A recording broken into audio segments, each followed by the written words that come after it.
دن کے 11 بجے ہیں۔ السلام علیکم، یہ ریڈیو پاکستان ہے۔ در شہوار توصیف سے خبریں سنیے۔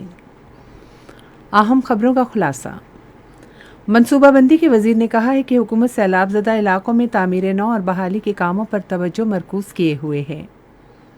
علماء کرام اور مذہبی دانشوروں نے سود کے خاتمے کے بارے میں وفاقی شرعی عدالت کے فیصلے کے خلاف اپیل واپس لینے کے حکومتی فیصلے کو سراہا ہے۔ کینیڈا نے معروف پاکستانی ماہر معالج ڈاکٹر ذوالفقار بھٹا کو زچہ اور بچہ کے شعبے میں ان کی خدمات پر گارٹنر انٹرنیشنل ایوارڈ سے نوازا ہے۔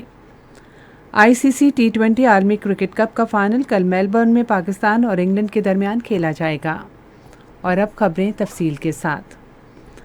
وزیر منصوبہ بندی اور ترقی احسن اقبال نے کہا ہے کہ حکومت سیلاب سے متاثرہ علاقوں میں بحالی اور امدادی کاموں پر توجہ دے رہی ہے۔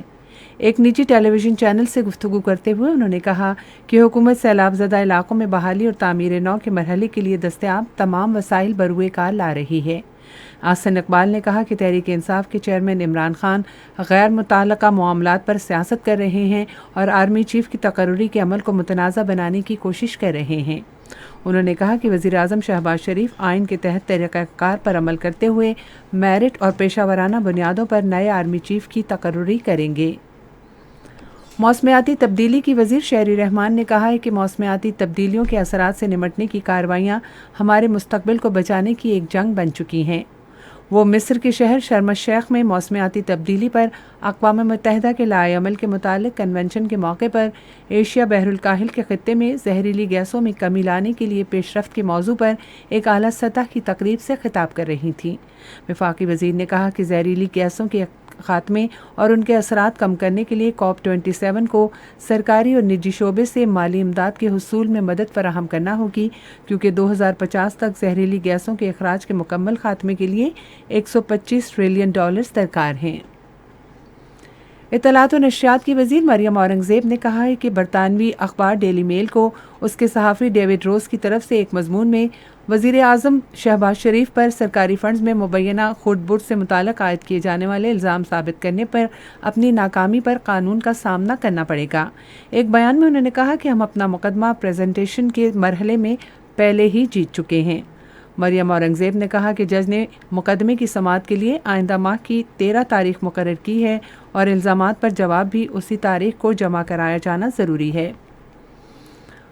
علماء اور مذہبی اسکالرز نے سود کے خاتمے کے بارے میں وفاقی شرعی کورٹ کا فیصلہ چیلنج کرنے کے متعلق اپیل واپس لینے کے حکومتی فیصلے کو سراہا ہے۔ اس فیصلے پر ملک بھر میں یوم تشکر منایا گیا اور انہوں نے اس عظیم مقصد کے لیے حکومت کو ہر ممکن حمایت کی یقین دہانی کرائی۔ علماء نے ملک کے مالیاتی اداروں سے سودی نظام کے خاتمے کے لیے اس دلائرانہ اقدام پر حکومت خاص طور پر وزیر اعظم شہباز شریف اور وزیر خزانہ اسحاق ڈار کا شکریہ ادا کیا۔ انہوں نے کہا کہ حکومت کے اس اعلان سے پوری قوم میں خوشی کی لہر دوڑ گئی ہے اور اس فیصلے کا نہ صرف پاکستان بلکہ پوری مسلم دنیا میں خیر مقدم کیا جا رہا ہے۔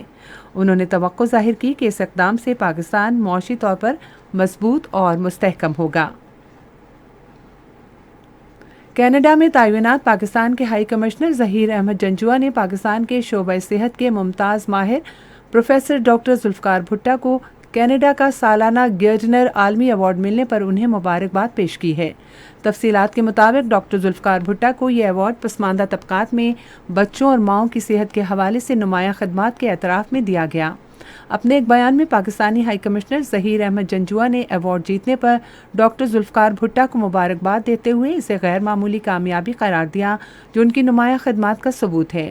ڈاکٹر ذوالفقار بھٹا آج کل ٹورنٹو یونیورسٹی میں نوزائیدہ بچوں کے شعبہ نیچرل سائنسز اور پبلک ہیلتھ میں پروفیسر کے طور پر فرائض انجام دے رہے ہیں۔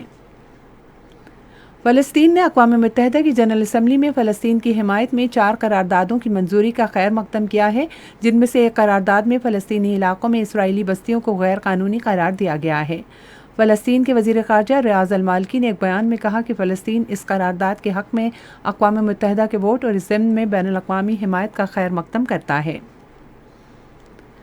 بھارت کے غیر قانونی زیر قبضہ جموں و کشمیر کے ضلع گاندربل کے علاقے ڈگنی بل میں ایک بھارتی فوجی نے خودکشی کر لی ہے۔ اس واقعے کے بعد مقبوضہ خطے میں